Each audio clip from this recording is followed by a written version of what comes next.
Hello, everybody. Let's see what we have so far. Only one person so far. Yesterday we had 20 people right at the very beginning. Who is it? Let's see in the chat. Put it in the chat who you are. Let's see. Let's see. Yeah, we still only got one person. Remember, tomorrow it's a race to 100. So we have to get 100 people. Oh, it's Amanda Sierra. I knew it. Amanda's always in it. We got Schumann. We got Elodie. We got Dylan Barber in the house. Nice. Who else we got? Corbin's here. Beautiful. Wonderful. All the top stars in here. We got Bryce. Nice. We got Nasso. Very good. All right. So tomorrow. We only have one day. Good. We're already almost at 20 people. We have less than 24 hours to make sure that we have 100 people in this chat. 100. So make sure you start texting every single gymnast that you know. All the compulsories, all the Excel, the developmental team captains, you got to be in this chat and make sure that you're telling all the teammates. We need at least 100. There's about 180 girls on the team, I think, or it's like 190 or something like that. If you include the developmental, it's almost 200 kids on the team. So we can at least get 50% participation tomorrow, okay, for the positive occurrence Friday. And if there is, I will do a gymnastics move live. It will be a real gymnastics move. It won't be it's a handstand or something. It'll be something for real. On either the bars, the rings, or tumble jack. Can't do floor. My leg doesn't work. It'll break. So I will do those three things. Well, maybe one of the three. And we got team captain here. Very good. All right, so what is today? Today's Thursday. So what do we do on Thursdays? Does anybody know what we do on Thursdays? This is our third Thursday that we're doing this. This is actually our thing. Who knows what it is? Yes, Tell a Story Thursday. Thank you. That was who? Tracy Mingo. I'm not sure who that is. All right, very good. So I will tell a story. Okay, here it goes. A long time ago, in a different lifetime of mine, when I was a men's coach at a different gym, a different city. I'm not going to say what gym. I'm not going to say what city.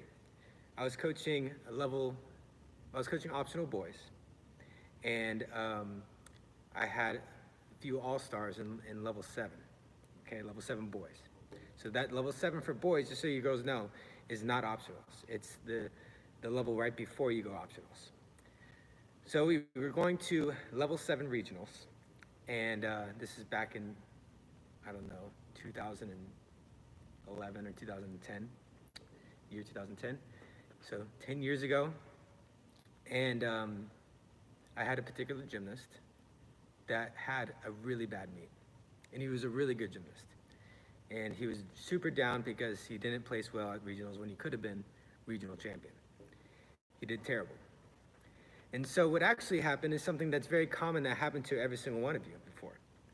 He did his first event and bombed it. It was pommel horse. Completely bombed it. So, you know, gymnastics for men's, you have 6 events. So it's kind of like you have 6 opportunities to succeed. But unfortunately, that's not the way he took it. After the first event, when he bombed the event, meaning that he did poorly, he fell like 3 or 4 times. He brought that negativity, that failure, to every event. And then what do we always say? It's not failure unless you fail to learn. And unfortunately, at this meet, he failed to learn. And each event, he failed. He fell 3 or 4 times on every single event. And the attitude that he had was laughing it off, okay? So this is another mistake that a lot of us do. So he kind of laughed it off, and he's like, you know, I don't even care, whatever, it's just regionals. I didn't want to go to nationals anyway, and he just didn't care the whole thing. Just didn't care at all, just joking the whole time, and I couldn't get him to snap out of it. So he completely had the worst meet of his life, but he was laughing the whole way. So that kind of created an issue, because how many times have you heard as a gymnast, have fun? Go to the meet, have fun. Have fun. Your parents say it, coaches say it, your friends say it, and there's nothing wrong with that. But it could be confusing. It could be taken the wrong way. It's not the same fun like playing on the playground. It's not the same fun like going to your friend's house. It's not the same fun like playing in video games. It's the same, it's completely different.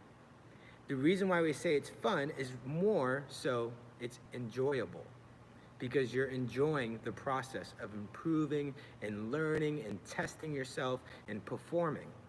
You're enjoying that process. It actually isn't fun. It's just the word we use, okay? Yes, who said that? Mackenzie. Have fun, meaning enjoying the sport itself. That's true. Enjoying the journey, enjoying the process. So that was the confusing part, because he went to me, and he went to his parents, and he goes, I just have fun. I was having fun. Like, well, you didn't take it seriously. You weren't focused enough. You didn't take it seriously. But I was having fun. You tell me to have fun, but at the same time, I'm supposed to be serious and focused. And that was the mistake that was made. And this guy is a very good guy. He was a very good gymnast and grew up to a very good guy. It's just a lesson that he had to learn. All of us had to learn that lesson. We all have to learn that lesson. And let me literally explain the lesson. When we talk about individual reliance, when we talk about hard work, when we talk about positive thinking, this is mostly the hard work and positive thinking part. You go to the meet, and you go because you're gonna work hard and take it seriously, because you've been working hard for it. The meet is just a day to prove what you can do. It's not a day to figure things out or try new things or anything like that, or just see what happens. It's to perform what you've been working on. So you stay focused on the mission. You do your best when you take your turns. You try your hardest. You don't goof off. You keep your mind in the right spot. So that's working hard. And if something happens, if you fail, it's okay, because it's okay to fail so long as you learn. It's not failure unless you fail to learn. It's all part of the process. So when you get to that point where you make a mistake, should you cry about it on one side, or should you laugh about it on the other side? And the answer is neither. Most things in life is something in between. You can get a little bit upset when you fall and you make a mistake. You can get a little sad, or you can laugh it off. But if you do too much of either or, you're gonna self-destruct. You're gonna let your emotions get ahead of you. So you gotta find that balance of saying, okay, I just fell, that just happened. Am I proud of it? No. That is why I'm gonna get focused, I'm gonna get my mind right, I'm gonna get back on the event and not let it happen again. Okay? That's the message. And that's the positive thinking part we're talking about. Learning from your mistakes. And the hard work part of staying focused and not goofing off. So that's the Tell a Story Thursday. He's a very good gymnast, a very good guy, and it was a great lesson for him, and it was even a great lesson for myself and the parents. So, for the rest of you, I hope you're staying focused during your home workouts, staying disciplined, doing what you should do even when you don't want to. That is what self-discipline is. So have a good day. I'm looking forward to tomorrow. Only 33 people today.